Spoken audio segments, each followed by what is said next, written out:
তারা সুখে শান্তিতে প্রজন্মের পর প্রজন্ম শতাব্দীর পর শতাব্দী থাকবে। না হলে একটা দেশ থেকে 28 লক্ষ কোটি টাকা পাচার করতে পারে। তারা নানাভাবে উকি দিচ্ছে, হুমকি দিচ্ছে, এমনকি পার্শ্ববর্তী দেশ থেকেও আমরা হুমকি শুনছি। আমরা তো বারবার বলেছি একটা কমপক্ষে মানে সময়টা জানার, তারিখটা জানার, যে কখন এটা দেওয়া হচ্ছে। এটা তো সম্পূর্ণ শিডিউল তো ঘোষণা করবে নির্বাচন কমিশন, কিন্তু সরকার সেটি করার ক্ষেত্রে সেটাকে ত্বরান্বিত করবেন এবং একটা ডেডলাইন দেবেন যে এই সময়ের মধ্যে এটা করতে হবে।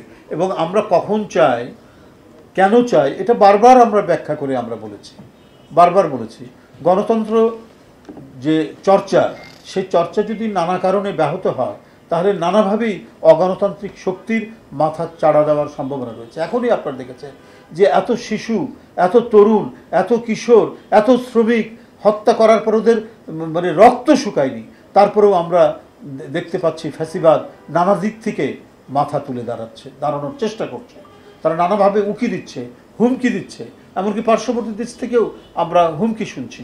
এবং ঘাপটি মেরে থাকা দেশের মধ্যেও নানাভাবেই তারা নানা দিক থেকে মানে স্বাভাবিক একটি রাষ্ট্র সমাজের যে ছন্দ, একটা সরকারের গতি বা গণতন্ত্রের আবহের মধ্যে রাজনীতি করার যে পরিবেশ তারা স্তব্ধ করে দিয়েছিল। শিয়া বাটার ও ভিটামিন ই সমৃদ্ধ লিলি হালাল বিউটি সোপ, তারুণ্যময় উজ্জ্বল ত্বকের জন্য। দেশটাকে পৈতৃক সম্পত্তি মনে করে এবং জনগণের টাকা আত্মসাৎ করে 28 লক্ষ কোটি টাকা এই 15-16 বছরে তারা পাচার করেছে।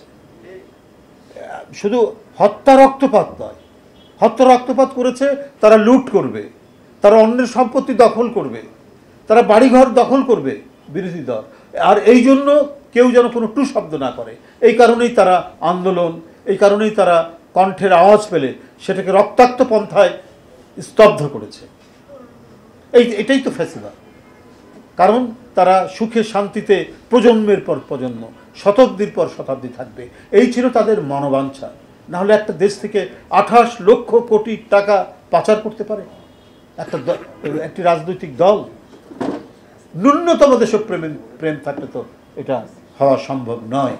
তো সুতরাং গণতন্ত্রের যাত্রা এবং গণতান্ত্রিক চর্চা এবং অনুশীলন এটা যাতে খুব দ্রুত শুরু হয়, এই দায়িত্বটা হচ্ছে অন্তর্বর্তীকালীন সরকারের এবং তার প্রধান যিনি ডক্টর মোহাম্মদ ইউনূস সাহেবের। কারণ তার প্রতি সকল গণতান্ত্রিক শক্তির আস্থা স্থাপন করা হয়েছে। তিনি সেই আস্থার প্রতিফলন মানুষ সেই আস্থার প্রতিফলন দেখতে চায়। এই কারণেই যে সময়ের কথা আমরা বলেছি, সেই সময়ের মধ্যে একটা যৌক্তিক সময়, এবং আমরা বলিনি যে সংস্কার করা যাবে না, সংস্কার এবং নির্বাচন যাতে একটা যৌক্তিক সময়ের মধ্যে হতে পারে, আমরা সে কথাই বারবার বলেছি। আমরা আশা করব তিনি সেটির প্রতি তিনি শ্রদ্ধা দেখাবেন।